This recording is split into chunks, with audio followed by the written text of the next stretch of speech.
So, that lunchbox item video did pretty okay, huh? Like, if I could take a minute to be genuine here, I really cannot overstate how appreciative I am. I can't even give an accurate number to how many people watched it because it just keeps growing, and that's semi-scary to think about. But genuinely, thank you. I've gotten a lot of comments that help tweak and balance the weapons I created, as well as a lot of weapon concepts of your own. I'm certain I'll revisit that topic someday, but for now, I've got to keep that momentum going. Time to make a new TF2 video that goes above and beyond. You don't think I'm overcompensating, do you? That's right, from talking about hypothetical weapons to discussing every weapon currently in the game. Who said progress had to be incremental? Well, why don't we just start races at the finish line? So everyone's got opinions on TF2 weapons. Hating the flog was considered a personality trait back in 2014. Why not share my own thoughts and experiences with each weapon throughout the years? I knew that history book was missing something! Here's how we're gonna do things. I'm gonna give you an objective rundown of what each weapon's stats are and what they used to be. Then I'm gonna tell you my experiences with it and just generally what I think about the weapon.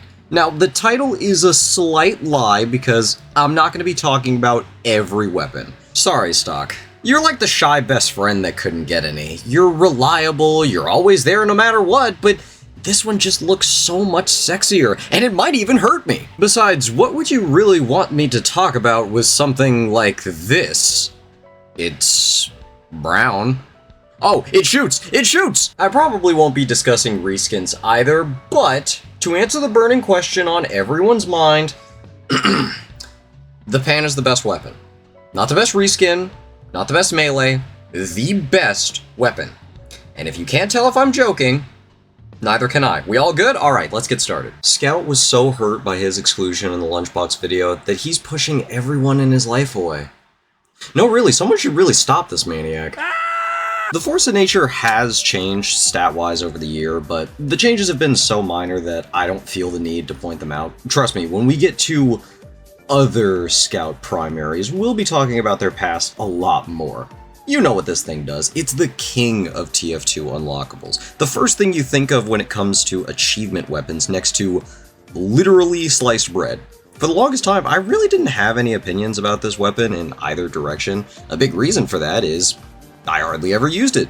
This is the primary weapon of choice for all the skunts out there.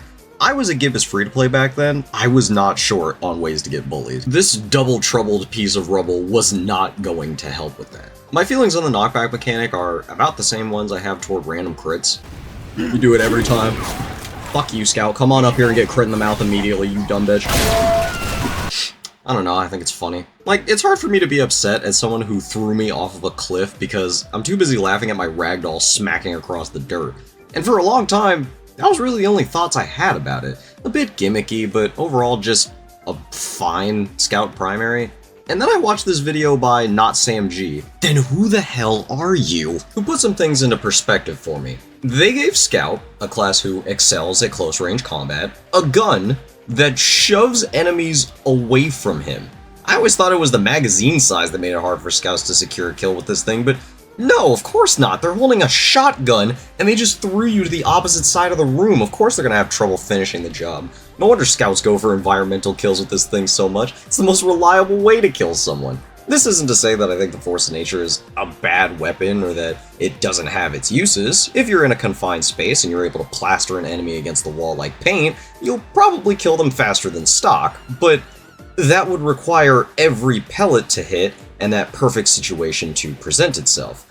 I still don't really have any strong thoughts toward this weapon, but I am kind of leaning toward the side of not liking it just a tad more. Not from someone on the receiving end, but someone pulling the trigger. There's no way to sugarcoat this. The cock and ball gun is just pointless. So the big gimmick of this gun is dealing mini crits from behind, at the expense of your clip, and somehow being less accurate, despite the fact that you're going from this to this, but okay. When I first unlocked this weapon, I thought I had just found the most busted item in the game. A gun that does mini crits from behind and regular scattergun damage anywhere else? What's stopping me from using this thing all the time? Well, to its credit, you can two-shot light classes with the backscatter, as long as you're shooting them from behind. The thing is, you can also two-shot light classes with the scattergun, from anywhere, usually at a range longer than sniffing distance, unlike the backscatter. And the scattergun can random crit, and it has more ammo in the clip. It's heartbreaking because the backscatter really isn't a bad weapon if you put its stats in a vacuum, but it's just outclassed by stock in every single way. But Pastel, you can one-shot scouts with this weapon. Yes, hypothetically, you could one-shot one of the 9 classes in this game, but the distance you would need to close in order to pull it off makes me ask why you wouldn't just go spy at that point. One-shotting a class while being close enough to count their back muscles is kinda the spy's entire gimmick. The baby faces blaster. I don't even know where to start with you. Never have I seen a weapon sit so highly atop a spire of annoyance, only to come crashing down into irrelevancy that even the dirt around it forgets that it's there. A lot of people like to talk about this weapon during its middle stage, because, well, that's when it was at its peak. Not many people talk about or even know that the BFB was arguably worse than it is now on release. On release, you had 6 shots in the clip, your movement speed was 35% slower, 40% more accurate, and a whopping 30% damage penalty was slapped on this thing. And you would lose your boost from jumping. Not double jumping, just jumping. Well, how big of a chunk would you lose from it? A quarter? Half? Try the entire goddamn meter. Imagine losing your entire banner meter for soldier because you rocket jumped. Imagine losing your cloak meter whenever you backstabbed someone. It wasn't until 2013 that this weapon became the menace that it's so infamous for. 4 shots, no damage penalty, no better accuracy, and your movement speed is only 10% slower than it normally is. And you would only lose a little bit of your boost upon double jumping. You'd also technically lose it if you walked off of something and jumped right before hitting the ground. I know you all know that, but I've got to cover my bases. Scout is already the fastest class in the game. You give him a weapon that makes him even faster? Yeah, it's gonna cause some problems. It was around this time that the infamous myth of Scout being able to outrun his hitbox started to crop up. It's worth mentioning that sticky jumping and rocket jumping lets you hit speeds that Barry Allen would blush at, and they never outran their hitboxes. But I'm assuming because Scout is already such a nuisance to hit, that's where this myth ended up coming from. Do you remember when I said that I didn't want to use the Force of Nature because it was heavily associated with skunts? Well, don't think I was being too virtuous, because this thing was my favorite Scout primary for a while. Like many things around that time, I watched a video that Stir made. No, I'm saying Stir, it feels too weird going back to Star. I watched a video that Stir made about the Babyface's blaster, and from that day forward, I dreamed of finding that weapon in a random drop.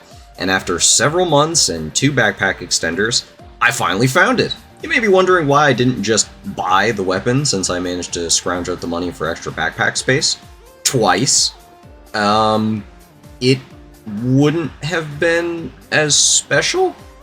Yeah, let's go with that. It wouldn't have been as special, and I definitely knew that I could just buy the weapon if I wanted to, which I totally didn't. It may have taken forever, but I finally got to experience this server-terrorizing weapon for myself. Pubs, community servers, time 10 matches, it didn't matter. I used this thing everywhere for about a week. I think it prudent to reveal something to you all that I kept hidden intentionally. When I finally found this weapon, it was 2015. The summer of 2015. If you're a TF2 player, you may have felt a chill run up your spine. And that's because on July 2nd, 2015, the Gunmetal update dropped. And it was during this update that the BFB freight train came to a crashing halt. Losing your boost with the BFB is as easy as getting looked at too hard. All the enemy team would need is a Pyro that hits left click once to take your entire boost away. I'm not upset that the Babyface's blaster got nerfed. It probably deserved it, even if I think they were a little too harsh with it. I'm upset that it got nerfed right after spending months trying to find it. Nobody uses this thing anymore, not even for nostalgia trips. I'm gonna miss you, Babyface's blaster. I hope you don't get cold at the bottom of my backpack. Just a nothing weapon, really. Even before they added a pathetic shove to this thing, I just don't think about this thing, ever. Whenever I see a scout use it, I feel like they know something that I don't. At least in the past, this weapon had a 20% healing bonus, but now? Seriously, what the hell does this thing have now? A shove that couldn't knock down a house of cards? The only positive I could really find about it is that the entire clip gets reloaded, but the Force of Nature and the Soda Popper have that attribute too, and they at least have some kind of upside. Of the Scout primaries, this one's gotta be the weirdest to me in its current state. It just feels half-finished. I don't know, sorry that I don't have any personal nostalgic things that I can drop onto this weapon. I'm going completely off script at this point. I have nothing to say about this thing. I never really used it back then. I definitely don't use it now. I tried to use it a little bit in preparation of this video to try to see why people use it and be like, okay, well let me give it a fair shake. No, this thing just sucks. Like, I'm sorry. If you use this thing, hey, more power to you, because the shortstop scouts that I see tend to be like pretty good with this weapon. Like I said, I feel like they know something that I don't. But I don't know, man. I got nothing to say about this thing. Well, I was just kidding. Okay, nice. Whip it out. Cut. I can push him back, like when I shoot.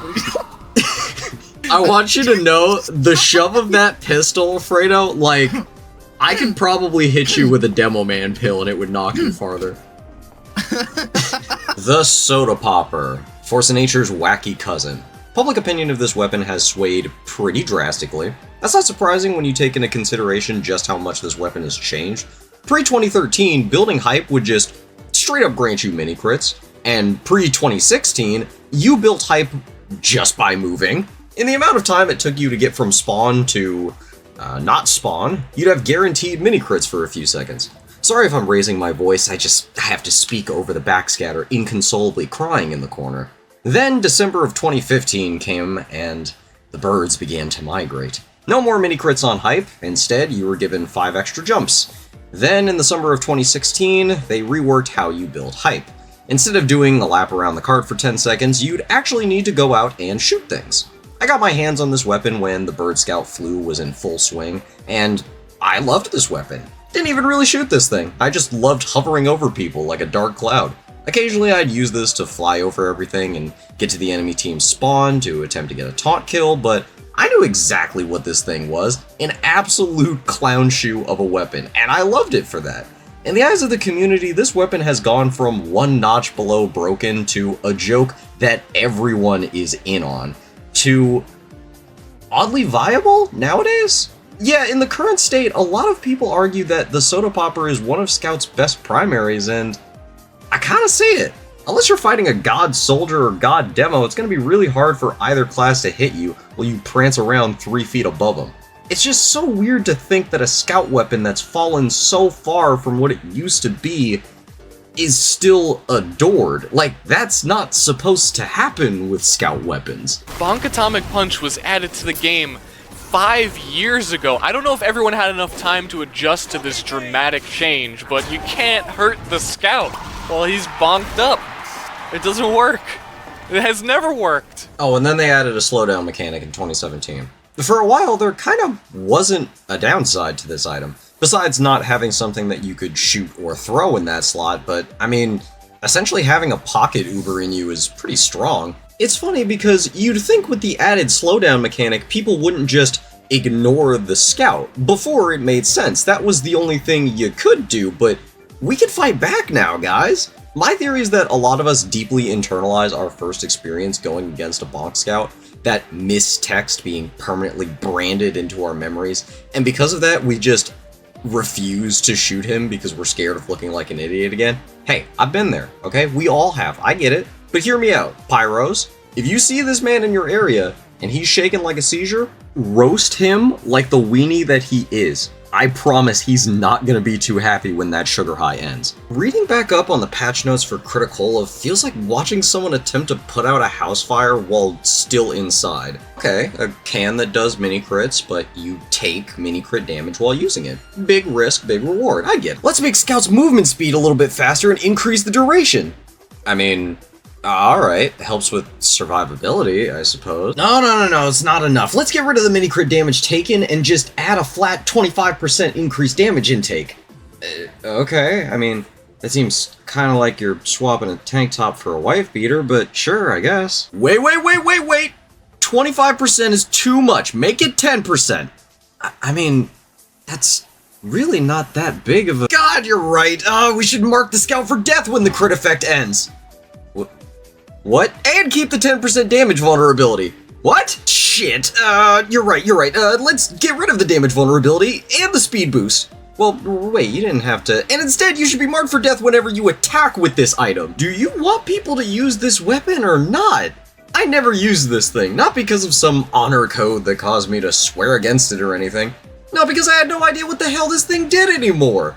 I guess it was a weapon you could use for a crutch loadout, the classic Force of Nature Criticola combo. Nowadays, I feel like the downsides outweigh the positives, and nobody cares about this purple flurp wannabe anymore. Okay, everyone, can we be adults when we talk about this item?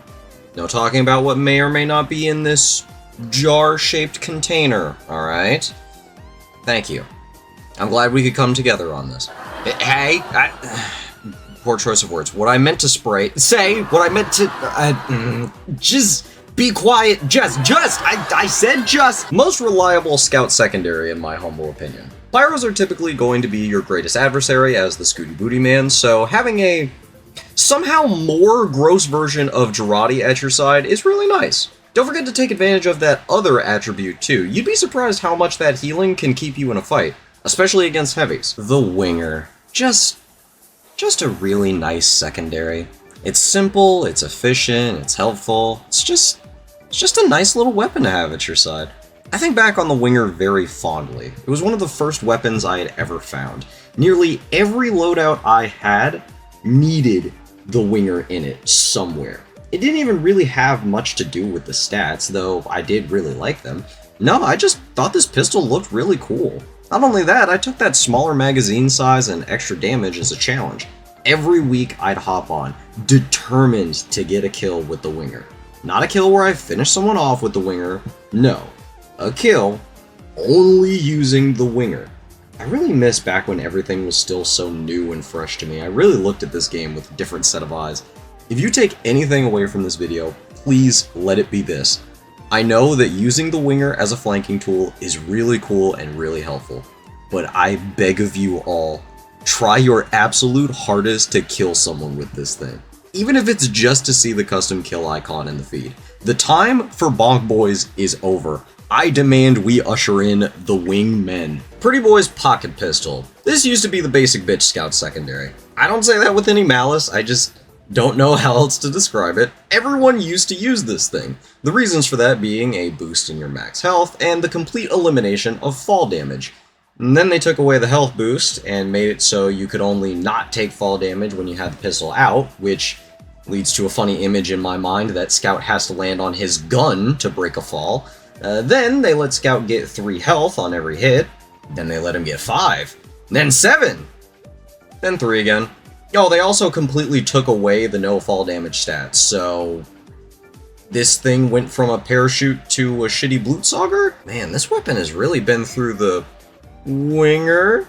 I don't know, this weapon's boring. Like, it's fine. It's not broken bad or broken good. It's just kinda okay. The Flying Guillotine. As a kid who was obsessed with getting tomahawk kills in COD, this weapon would share the secondary spotlight with my beloved Winger.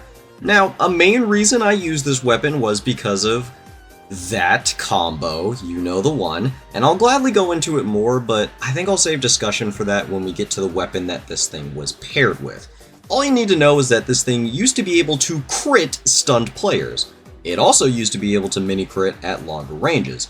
Now, if you want to get rid of the first thing, fine, Mom, but getting rid of the mini crit reward kinda sucks in my opinion. It rewarded you for precision and incentivized you to go for crazy far shots with this thing.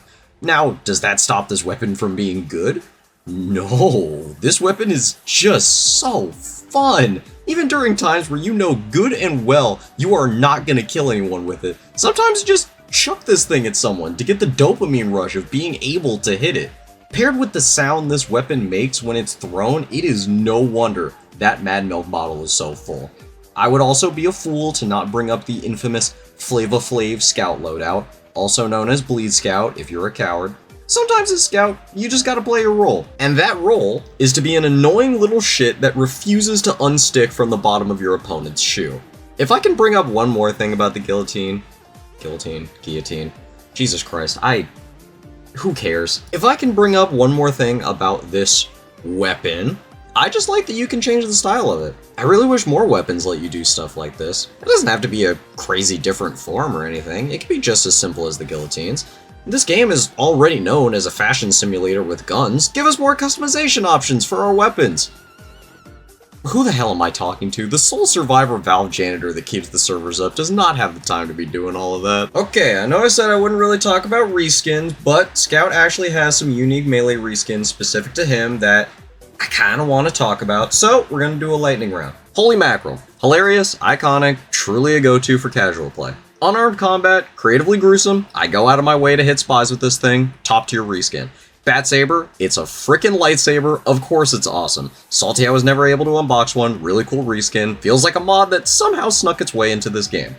Okay, back to our regularly scheduled Jank Fest. So, maybe I'm just alone in this, but have you guys realized just how much they've changed the atomizer? Like, okay, I'm exaggerating a little bit, but back in my day, this thing let you triple jump at the cost of a tiny scout stabbing your ankles every time that you did. And it was a slow swinger, just like my grandmother. Try not to find too many hidden meanings in that. About a year ago, I got my friend into this game, and when he unlocked the atomizer, I told him all the stats that I remembered it doing. And then he said, "No, it doesn't." "The hell do you mean it doesn't? What's it do now?" "Well, you can still triple jump, but only when you have the bat equipped. I guess Scout pogo jumps off of it or something. You also don't get hurt performing the triple jump anymore, and melee hits while airborne grant mini crits? What? So it's like a mini market gardener now? Sure, okay." When I first unlocked this bad boy back in 2014, I was ecstatic, for one reason, and one reason only. You see, I had seen these YouTube videos showcasing this little thing called taunt kills. They were like that Luigi taunt in Smash Bros, but everybody had one. At least one. I had to get a funny taunt kill on someone. And so, that was my latest obsession. Hopping on Gravel Pit, running up to the enemy spawn doors, getting my timing just right, and taunt killing someone as soon as the gates opened. This weapon would tide me over until I got the better bat that could also taunt kill. Stay patient, we'll get there soon. The Boston Basher. Oh, and also the 3-room blade. Very simple, very understandable, and an item description with a sense of humor. Truly just a perfect scout weapon that hasn't undergone any stat changes at all, because it doesn't need it. Now, most scouts that I see using this thing have more patience than I ever could. They know exactly when to swing and how many times they can swing. Unless they're wearing a gibbous, but hey, that goes for any weapon. 3-room blade scouts especially know how to best utilize their weapon. I just feel like if you got yourself a 3-room blade, this is a commitment for you. You aren't just good with it, it's the only melee you use on Scout. Or you just really like The Witcher, one of the two. Now, of course, you could completely ignore the elegance and patience needed to wield this bat with a medic at your side, as this bat has been a tool for boosting uber charges since 2010. But yeah, ultimately just a nice, simple little weapon. The Candy Cane, another weapon that hasn't undergone any stat changes. In fact, it was introduced in the same update as the Boston Basher.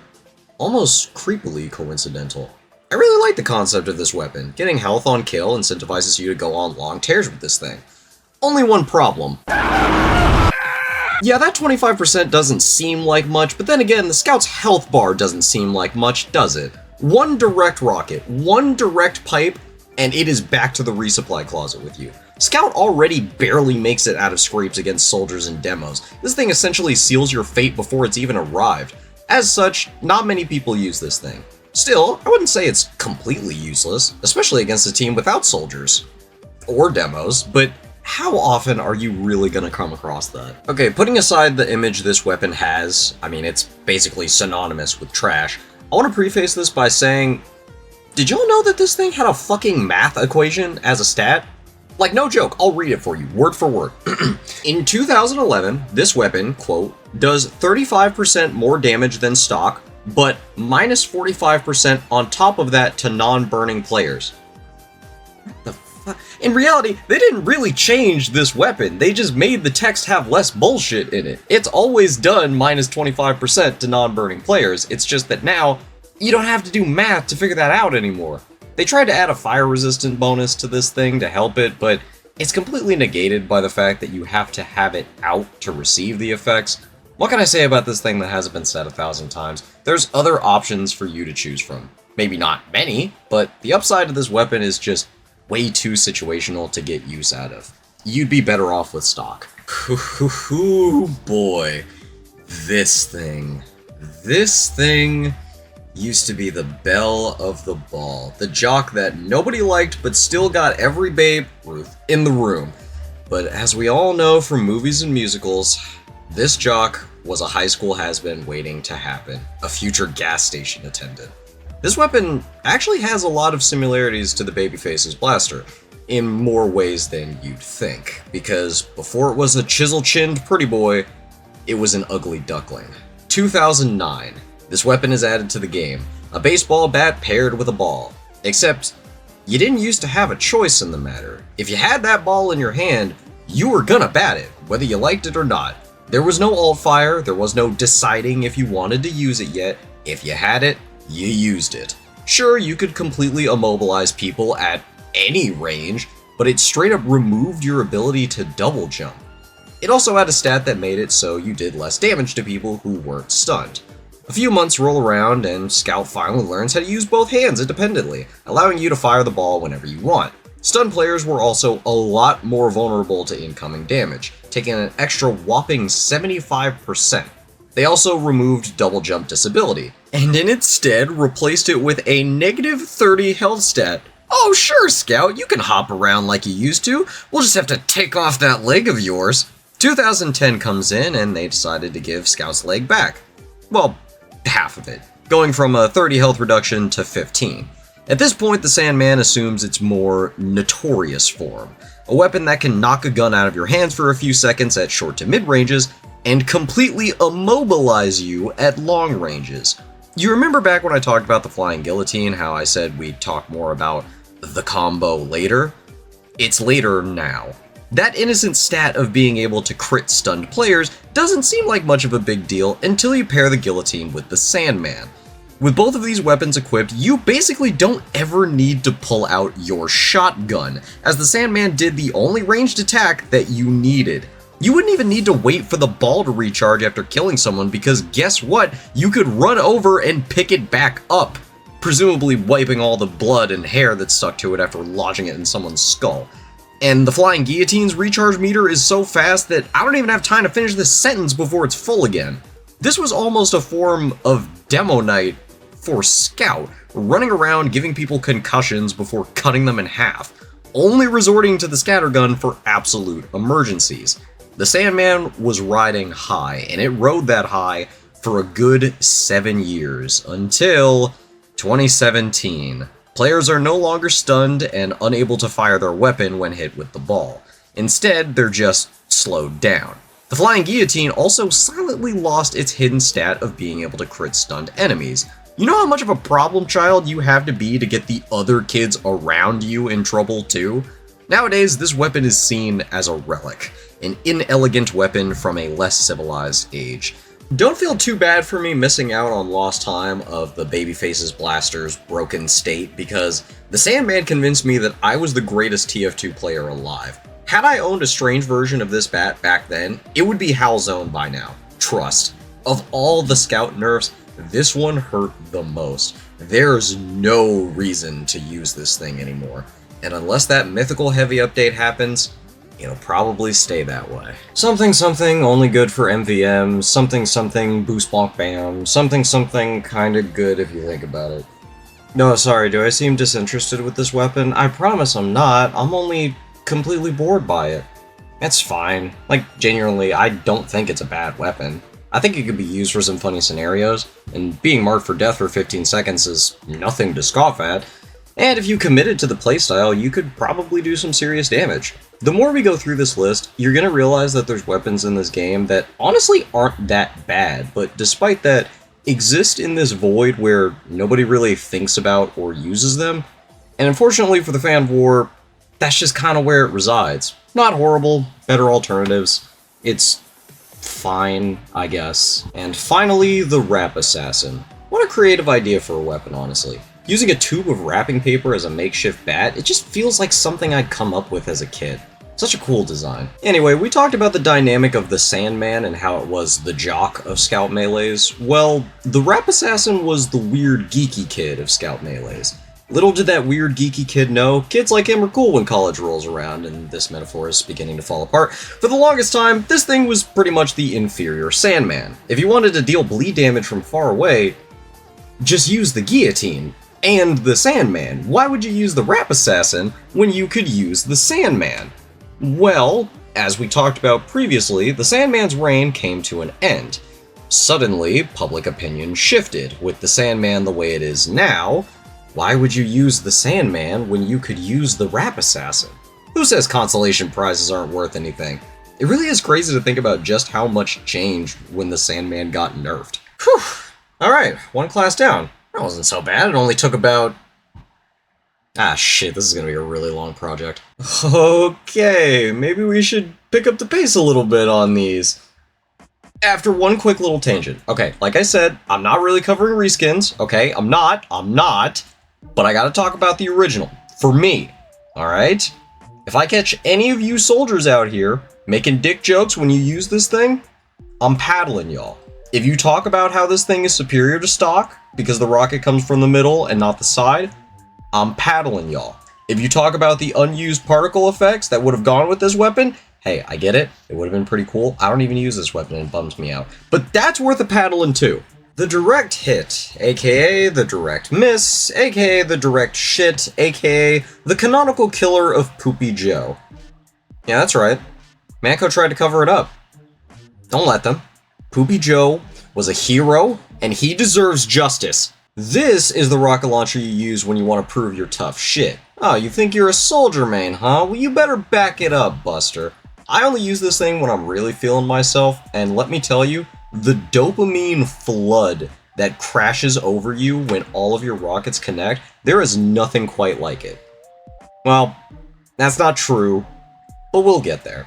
See, I don't know if anybody else has this problem, but despite the fact that this weapon literally rewards you for hitting air shots, my monkey brain just pulls out the shotgun every time to finish them off midair. It's not even that I get scared to try and go for the direct hit shot. It just straight up does not register in my brain that I could be going for sick plays sometimes. Honestly, my advice with this weapon is treat it how you would treat Sniper. Don't second guess yourself, don't hesitate, just believe in yourself. I was about to say, medic, please don't cling to me. I'm terrible with the direct hit. I'm just gonna embarrass the both of them. Okay, never mind. I'm actually good at this. I'm actually fucking incredible at this game, actually, medic. You should stick with me for the rest of this game. Okay, you know how I said when I first got the backscatter, I thought I found the most broken weapon in the game? Gaining health on hit, with the only downside being one less rocket? Why did we even keep making rocket launchers after this? We already have the best one. If you're someone that uses stock regularly, one less rocket might fuck with your muscle memory a little bit, and I won't deny that the fourth rocket in your clip really does help you secure a lot of kills you wouldn't otherwise get. But like, that's what this thing is for. Here, Angie. Come here, sissy! The black box has had its fair share of stereotypes attached to it.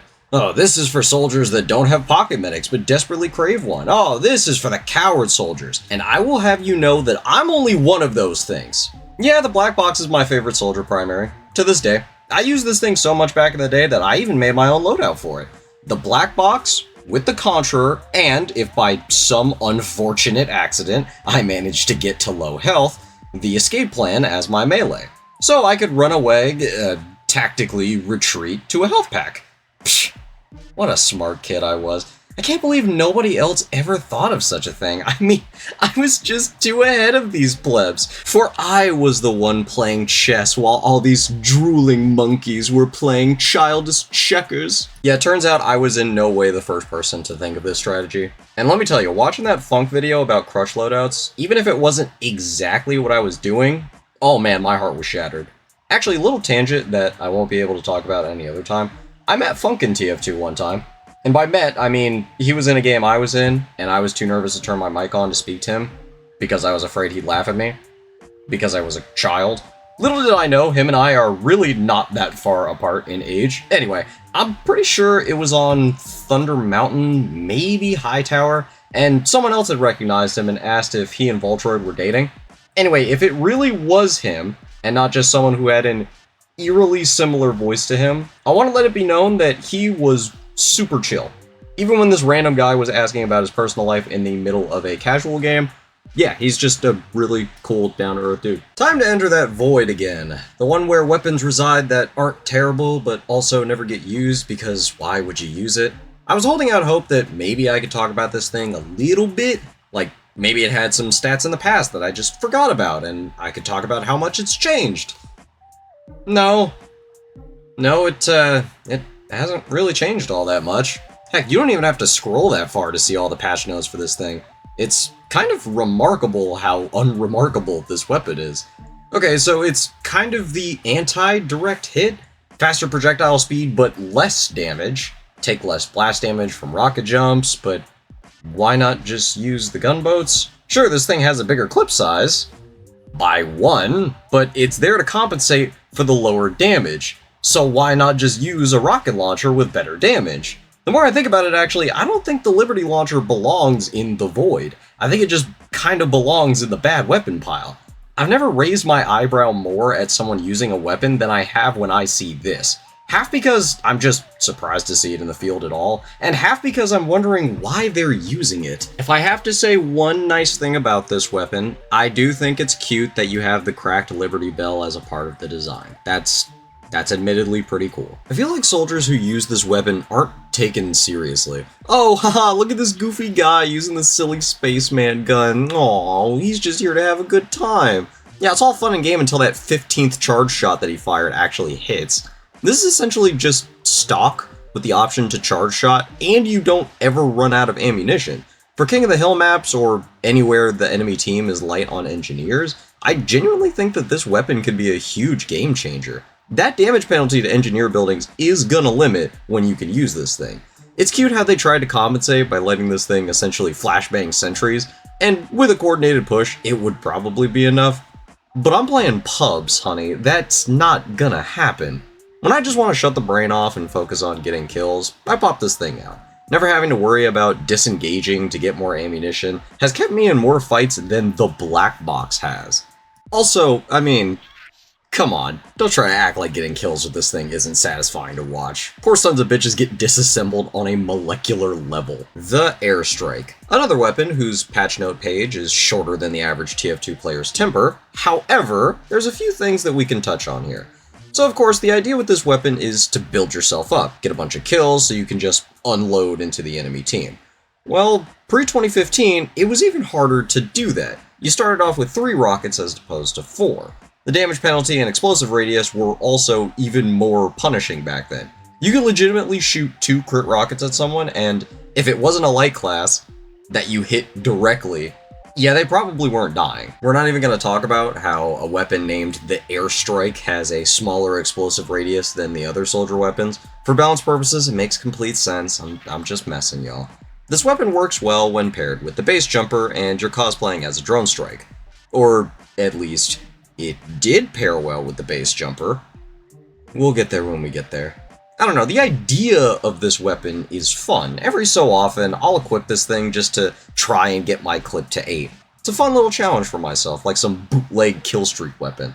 Sometimes, you just want to spam a bunch of projectiles at people without using a single brain cell. Okay, maybe I don't want to spam projectiles that much. I know this weapon has a cult following, and I really do respect that, but I really don't like this thing. I'm sorry. Another weapon that I love the idea of, loading up a bunch of rockets and vomiting them up all at once onto the enemy team, but there's one thing, one little detail that stops me from loving this literal piece of trash. And that's the random projectile spread. And don't you go telling me that being able to shoot that many rockets at once accurately would be broken because, hello? Yes, I know the Airstrike has damage reduction, but the beggar's bazooka you have to fucking crank like a jack-in-the-box before you can fire. all just so I can shoot at someone directly in front of me and watch all of my rockets make a perfect 70-degree turn to avoid them. Soldiers who use this thing, who are good with it, I truly have more respect towards than people who can rocket jump. In fact, people who can rocket jump with the Beggar's Bazooka, I assume Dark Souls was just too easy for you. Beggar's soldiers sniff just the right amount of glue to be efficient with this thing, and hey, I respect you. I could never do that. Hit me up whenever y'all are in times 10, then I'll bust this bad boy out. Ending off soldiers' primaries, we have the deadliest weapon of them all. The one that doesn't do any damage. If I can get into a quick tangent before we get started, I really don't like the redesign of this weapon. No, I'm not talking about preferring this weapon back when it took 100 health away, or when it had 100% damage vulnerability to all sources, or when you were able to carry the intelligence with it. No, I mean this ugly yield sign that they slapped to the side of it. I'm assuming the amount of new players using this weapon who didn't have any reading comprehension skills was getting too high, because not only did they slap this big sign to the side of it, they also added text that spelled out, in no uncertain terms, that this thing does 0 damage. It's purely a tool to help with rocket jumping. Which is nice, but hey, can we talk about those other stats if that's the case? The ones that took away half of Soldier's health and made him the most vulnerable he could ever be? Oh, Timmy, you know the rules. If you want Daddy to put the training wheels on, we have to light the handlebars on fire. I don't want you getting too complacent. You may have noticed I've gone on this long without really talking about this weapon. Well, that's because I'm what the professionals would call rocket jumping challenged. Others say I'm illiterate in the ways of blast jumping. Me, I just say I can't do it. I think it's cool that there's a weapon out there specifically to help people get better at without the risk of doing damage to yourself. But we all know that's not the kind of people who use this thing. People who are already exceptional at rocket jumping will use this thing to get Market Gardener or Goomba kills. And there's nothing wrong with that. It's just funny to think that a weapon made to help people learn a mechanic is mostly used by people who've already mastered it. What do you want me to say about this thing? All the scathing reviews I could give about this bright orange tree stump. Nah, it's fine. It encompasses rocket jumping as a whole for me. I have nothing but respect for the people who can do it. Alright, now we're moving on to soldier secondaries, and all the banners are pretty simple and only really have slight differences, so I'm gonna knock them all out together. I hope you don't mind. Battalion's backup soldiers are tryhards, but like, not in a negative way. They just want a little more survivability, and they hope for coordinated pushes that just are not gonna happen in casual play. Buff banner soldiers are never a problem, until they are. Seriously, I feel like I never see these guys until I turn a corner and see him along with his entire team glowing like a Christmas tree. And the Conjurer. Chances are they aren't ever going to blow their horn. They're just using this thing to get passive health regeneration. Sincerely, a soldier that uses this thing to get passive health regeneration. Come to think of it, the 2 shoes Soldier has we can probably knock out together too. The gunboats, a weapon, a pair of shoes, specifically created to help with rocket jumping. Can you guess what my thoughts are about this? The man treads, more shoes that pair well with rocket jumping. God damn it. Look, I think it's funny when people get Goomba stomped by this weapon pair of shoes, and I commend all the trollers out there who can do stuff that I can't possibly.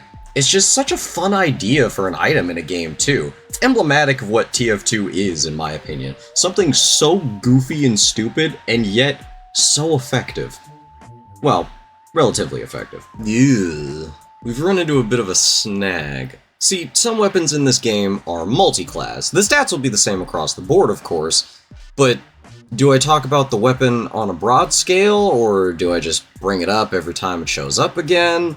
How about this? The first time a multi-class weapon shows up, I'll go over the stats in depth. After that, maybe a brief reminder, but nothing more. And we'll talk about how the weapon operates and my experiences with each class when that class comes up. Alright, with that out of the way, the panic attack. My psychologist knows all about this. On release, this thing was pretty bad. It felt like someone came up with a concept for a weapon without doing any amount of testing. I mean, who would do that? What? Faster reload speed, fire rate, and weapon spread increase the lower your health is, but guess what? We're winding up our guns again! Yeah, this thing was a beggar's bazooka in the shape of a shotgun. A beggar's buckshot, if you will, and that beggar's comparison actually runs pretty deep, because not only could this shotgun only hold 4 bullets, as opposed to the usual 6 for shotguns, it would also misfire if you overloaded it. A year later, they added a 50% faster switch speed stat, and the base fire rate as well as the reload speed was increased. Well, I say reload speed, but it's more like load speed, since this thing still started empty. A few months later, you were given the ability to hold on to the bullets you loaded into your gun. Then 2 years go by, and this gun changes all over again.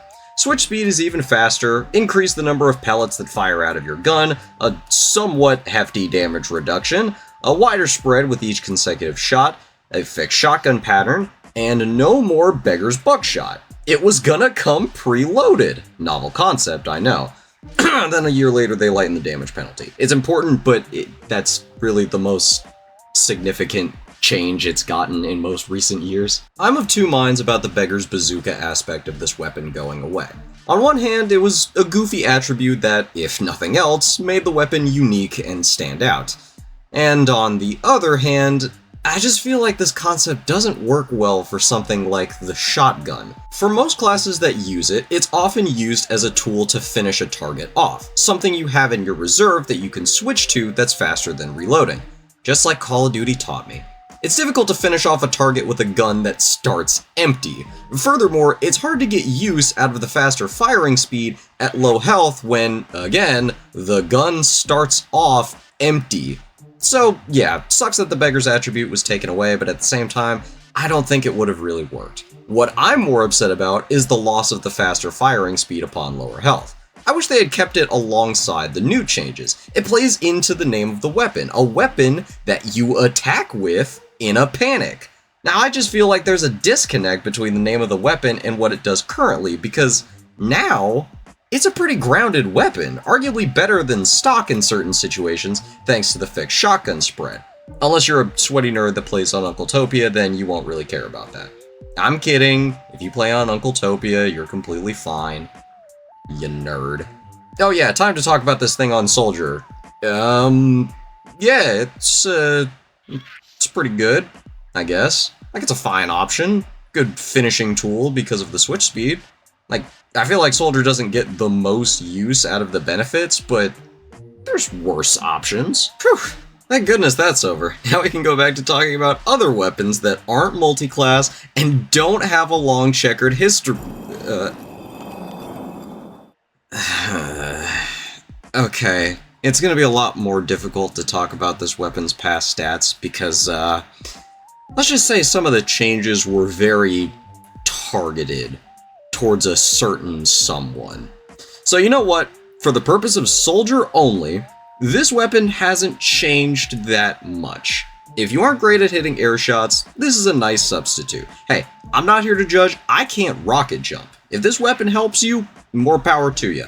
I honestly don't see many soldiers rocking this weapon though. There's not necessarily better alternatives, just more enticing ones. This weapon sits softly in the void of okay weapons that people don't really think about. At least, they don't think about it nowadays. On this class. The Righteous Bison.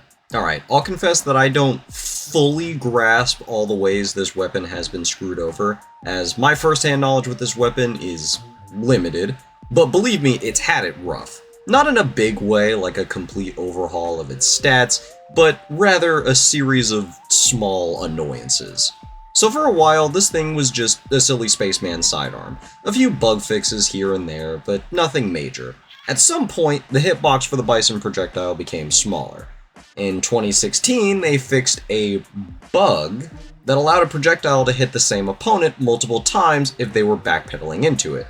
A confusing decision, since it had been a mechanic in the game for such a long time, one that could have easily been prevented by simply not walking in the same direction the projectile was going. They also decided to reduce the damage for each enemy it penetrated, making one of its very situational upsides kinda stinky. And then they decided to slow down the projectile by 30%. Let's be clear that this secondary already was not very fast. Then in 2017, this item was reverted. A complete reversion, a rarity when it comes to TF2 balancing. But the projectile hitbox remains smaller. It also can't light Huntsman arrows on fire anymore, same with the Popson. Not only does that suck for Soldier, it sucks for Sniper too. Sniper has less opportunities to get flaming arrows, and Soldier's secondary, the one that already wasn't that amazing, is left a little bit worse than it used to be.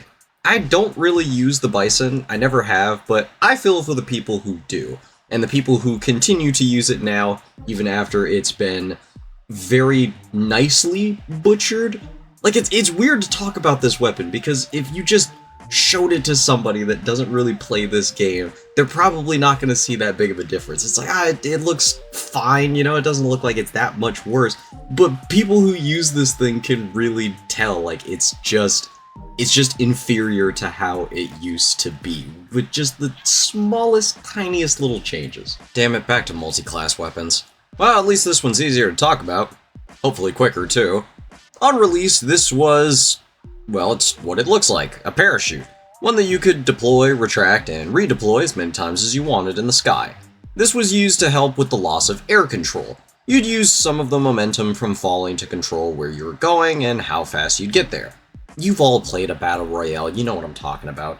There was also a hidden stat that didn't let you lose altitude if you were currently on fire. That sounds like a glitch on the surface, but it makes sense if you think about it. All my Breath of the Wild and Tears of the Kingdom homies know what I'm talking about. Then the Tough Break update happened, and oh, like many other things around this time, it was ruined. The hidden fire stat was removed, and that's it, actually. Huh, look at that! An item that Tough Break went easy on, that's rare. Oh no. Yeah, Tough Break was only the one to lift the hammer above the base jumper. It would be Jungle Inferno that brought it crashing down. 50% less air control, and you were no longer able to redeploy the parachute until you touched the ground. See, there was another reason people closed their parachutes back then.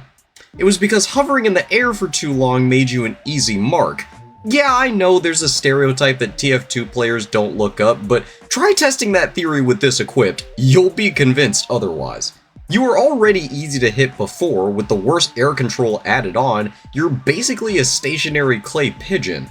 I enjoyed using this thing sparingly, but I don't see too much point in it now. Occasionally I'll see a soldier use this to secure market gardens, but for the most part, this weapon has been shelved by the community. The Equalizer.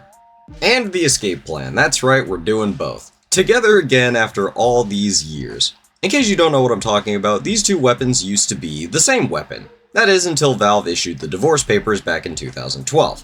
So you have one weapon that does more damage at lower health, and you have one that gives you faster movement speed at lower health, both sharing a genetic allergy to medics. Now, only one of these weapons really gets to stay in the limelight nowadays, and would you believe it's the new guy? New with heavy air quotes. See, when it comes to melee weapons, Soldier really doesn't get many opportunities to utilize his in combat due to his slow movement speed. The Market Gardener is really the only exception, since you have to launch yourself across the skybox to get the best use out of it anyway. Soldier's other melees are used more for utility, helping himself and his team get to the front lines faster with the disciplinary action, capturing points quicker with the pain train, and in the case of the escape plan, well, escaping. When the Equalizer used to have the speed stat, maybe you could swing this thing around more often, but without it, to get the best use out of the Equalizer, you'd have to already be low health, and it's a lot harder for Soldier to close the distance with his melee than it is for other classes. Meaning the enemy is basically going to see you crawling towards them with an iron pickaxe just begging to be put down. The escape plan doesn't have this problem, as its low health stat focuses more on getting the soldier out of a bad situation than making the best of a bad situation. Speaking personally, I started playing TF2 shortly after this happy couple split up. When I found the escape plan, I never used any other melee, and that's pretty much still true to this day. The faster movement speed is just so liberating on a class as slow as Soldier. I'm almost happy when the enemy fills me with holes. The half Zatoichi, truly a weapon that commands respect. It's pretty much stayed the same over the years. You kill a guy and get some health back, you one-shot anybody also using this weapon, and of course, the honor-bound stat. Now this has changed. Back in my day, if you pulled this weapon out and you didn't secure a kill, fresh out of luck, buddy, this Muramasa demands blood.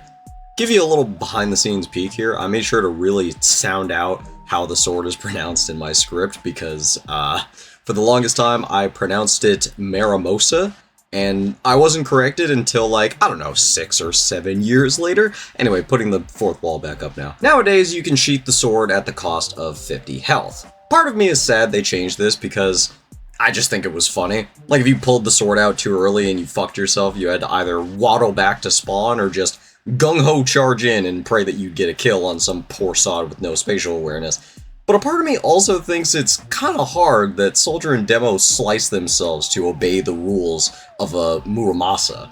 Oh, and like, balance-wise it's better or something, but who cares? This melee doesn't get used for Soldier too much because, like I stated previously, Soldier melees are more used for utility, not combat. But every so often you'll see a Soldier use this, if there's a Demo man using it. Or more accurately, a Demo Knight. And if you notice this happening, you better back off and let them have their exchange. A duel between Zatoichi users is sacred. The disciplinary action. I think this weapon funny. A weapon that fits Soldier perfectly and also perfectly balances the goofiness with its utility. Smacking a teammate to make you and them go faster is just such a creative idea. When you use this thing, you'll notice your team turn into a bunch of closet freaks, attempting to keep pace with you so that they can continue to get whipped all the way to the front lines. You hope to get respawned around the same time as a Soldier with this thing. Oh yeah, you can also hit people that are behind you with this weapon.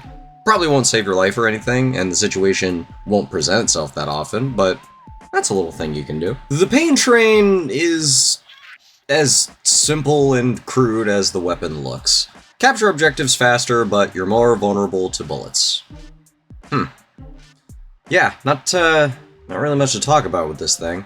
I don't see many Soldiers use this thing as much as I see demos use this thing, but then again, I don't really see this thing much at all, so I guess I can say this thing has Ubersaw syndrome.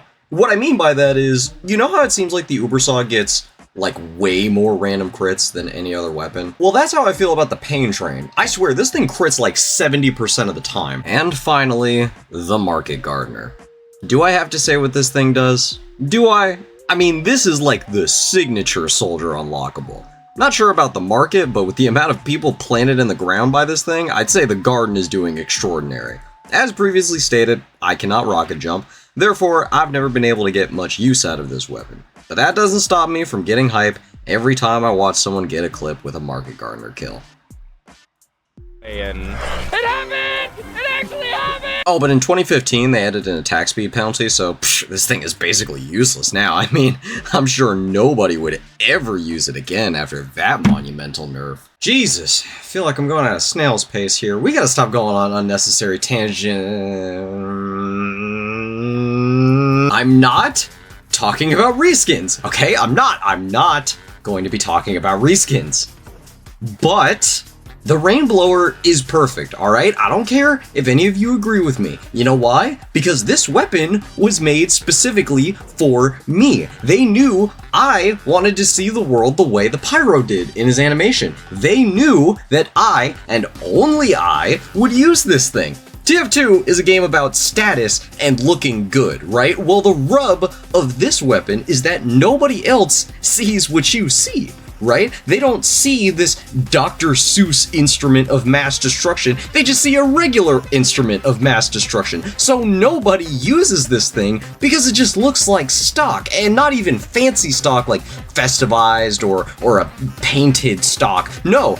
But I don't care about that because the only person that I need to please, the only person I need to impress is me. And I love watching people get melted by the gay agenda. And I love taunt kills. Does any other Pyro primary have that? I don't think so. I'm sorry. No more reskin talk. Okay, we really have to get the Pyro section roll. This is a hell of my own creation, isn't it? Fine, take my opinion at 2 times speed. I think the Nostromo Napalmer is a really cool reskin, and I like the concept of this doing more damage against scouts wearing the full Xenomorph set, although, let's be real, it's incredibly one-sided because, yeah, scout does more damage to any pyros using this flamethrower, but only with melee, and like, yeah, dumbass, run at the fire-throwing arsonist with your dinky bat in hopes that you kill them before they kill you, with their increased damage against you. To be honest, though, I feel like scouts are always wearing the full set hoping they run into a Napalmer. It's a fun interaction, I don't get to see that much. In fact, I don't see this weapon much, period. It's not too flashy, it's recognizable as a promo item, it's just a nice little thing. Then again, it's a stock reskin, and stock for pyro is kind of worse, like, across the board. I think pyro is the worst stock everything. Anyway, if you listen to all that, thank you, I hope you're enjoying the video so far. My boyfriend Leo is really sexy and funny, I'm putting that extra part in because I'll never find out. The back burner. So, everybody knows the back burner. Pretty simple weapon, right? I mean, you read the name slow enough, you'll be able to tell what it does. Did you know this thing used to give plus 50 max health, though? In fact, people take notice of the increased air blast cost nowadays, but did you know you just weren't able to before? Imagine a world where Pyro couldn't air blast. Never mind. Anyway, yeah, this is a pretty straightforward flamethrower. In theory. There's a lot of jank that comes with the back burner, as TF2 has always been janky when it comes to what the game considers to be a back. What?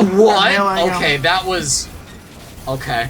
Best advice I can give is this. If your target is moving, try to aim your flames where they're going, not where they currently are, and if you're sneaking up on someone, try to wait until your target is elevated compared to your position. Keep in mind, this doesn't guarantee that your back burner won't just break. It'll just mitigate the jank that rages inside this thing. The Degreaser. This was the basic bitch weapon of many pyro mains.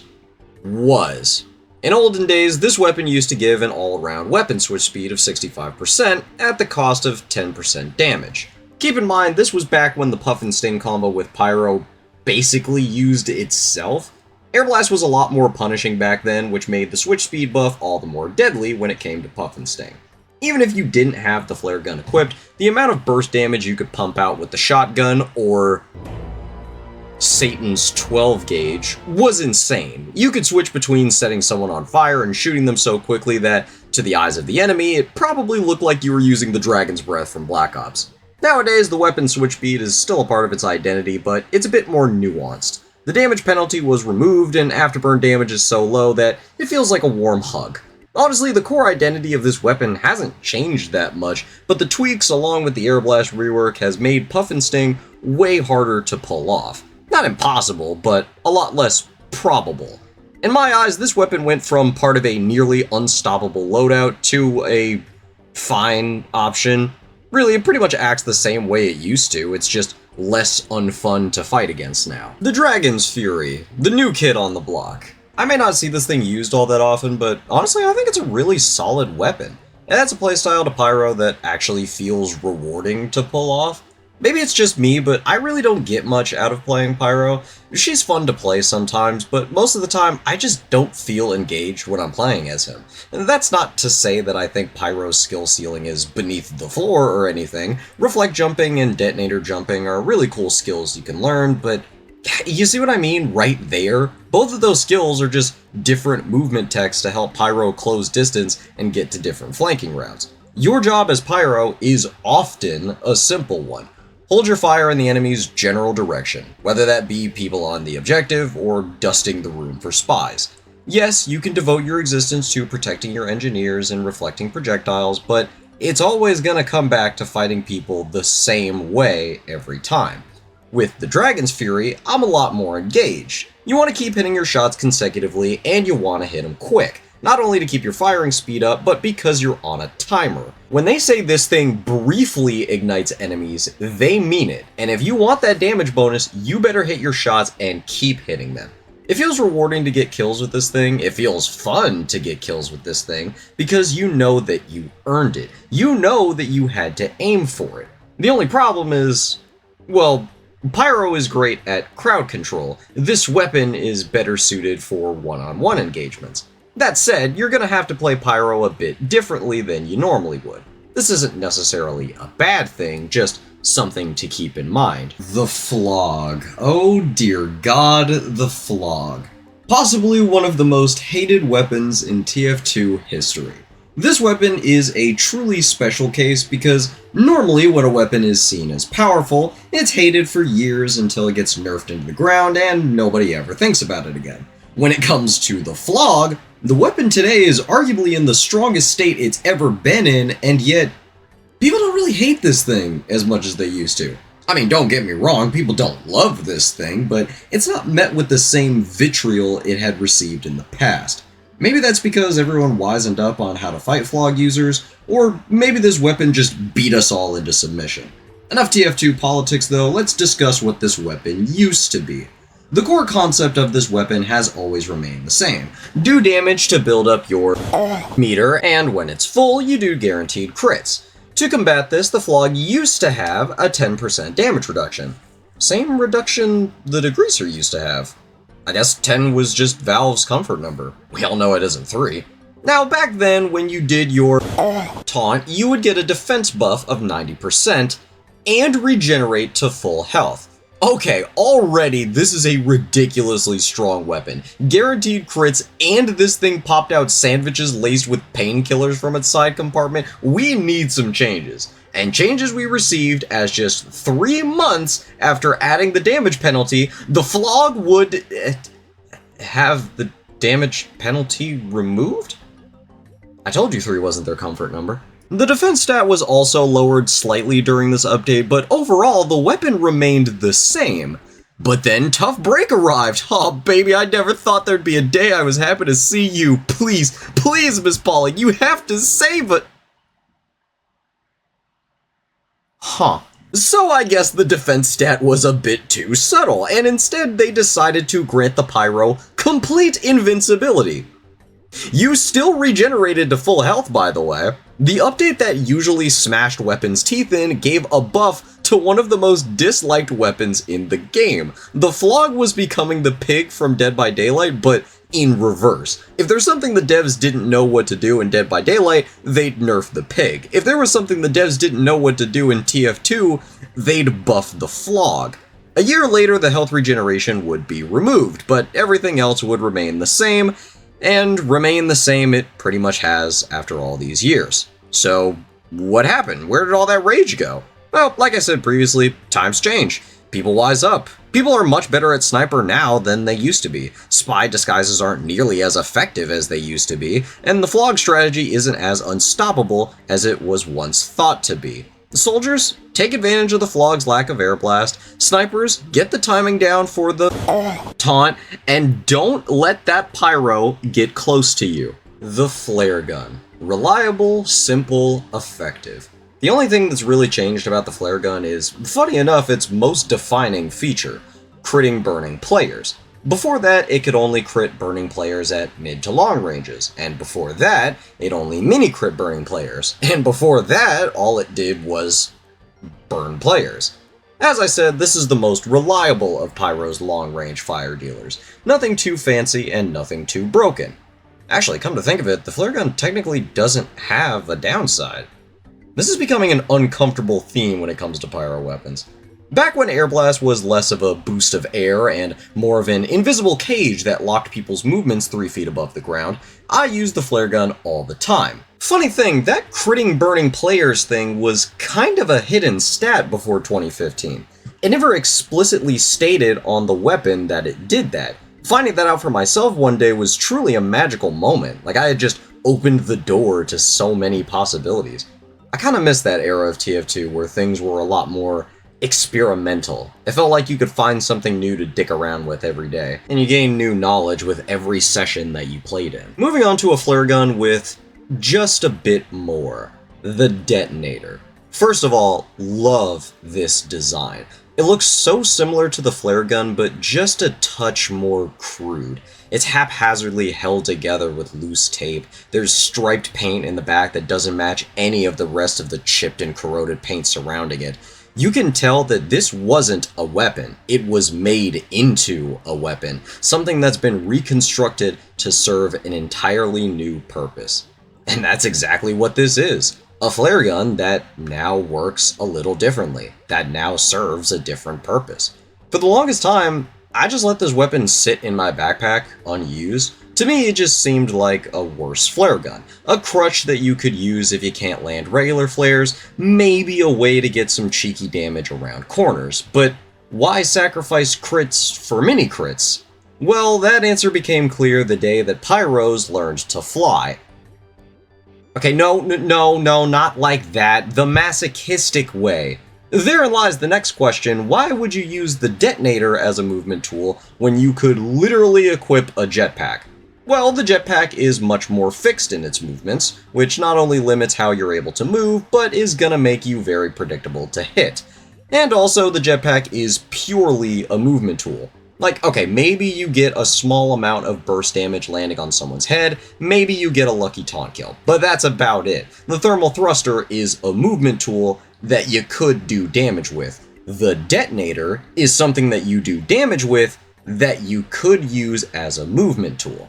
Ever since I discovered detonator jumping, I have a whole new appreciation for this thing. If the detonator is the chaotic good alignment of flare guns, the scorch shot is definitely chaotic evil. Remember when I thought the detonator was a crutch for people who couldn't hit flares? Well, this is a weapon for people who can't hit anything. They want to turn the game into Doom. If an enemy is on screen, they want to hit them. None of this aiming nonsense. Fire this thing down a choke point, a hallway, over a hill, from spawn. Literally close your eyes and tape your left click down and you'll probably make it top 5 on the leaderboard.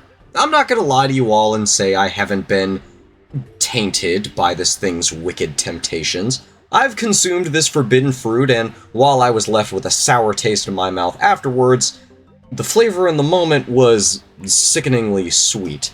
Take this as a warning. Don't fall for this weapon's charms. You'll fall into a state of complacency, never wanting to change or wanting to think ever again. Time to end the spectrum of flare gun variants with the Man Melter. That's right, I'm counting this as a flare gun variant. So we have a standard flare gun that's good in most situations, we have a wackier flare gun that we can use as a mobility tool, and we have an obnoxiously evil flare gun that can light an entire team on fire, without even needing to see them. So where does the Man Melter lie? In the void.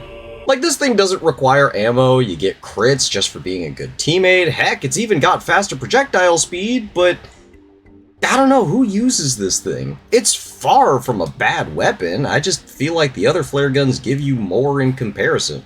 The regular flare gun gives you crits if your target is on fire, something that your target should be if you're doing your job correctly. The detonator can be used as a movement tool that you can also time the explosion of, and the scorch shot is the scorch shot.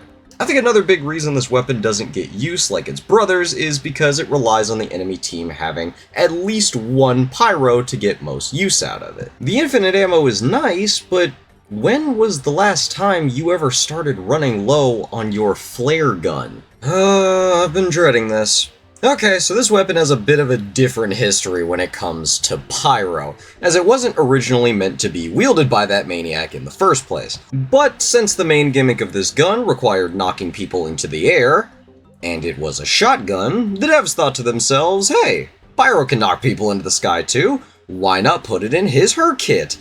I've got a better, simpler question. Why? Again, before Air Blast was reworked, it was a lot more punishing. It basically killed any momentum or movement you had and pinned you into the air just long enough for you to forget that you were a land mammal. Pair that with the reserve shooter. In fact, pair with the degreaser too. That 20% extra switch speed isn't enough. What do I look like, a snail? And all of a sudden, Pyro is the most hated class once again.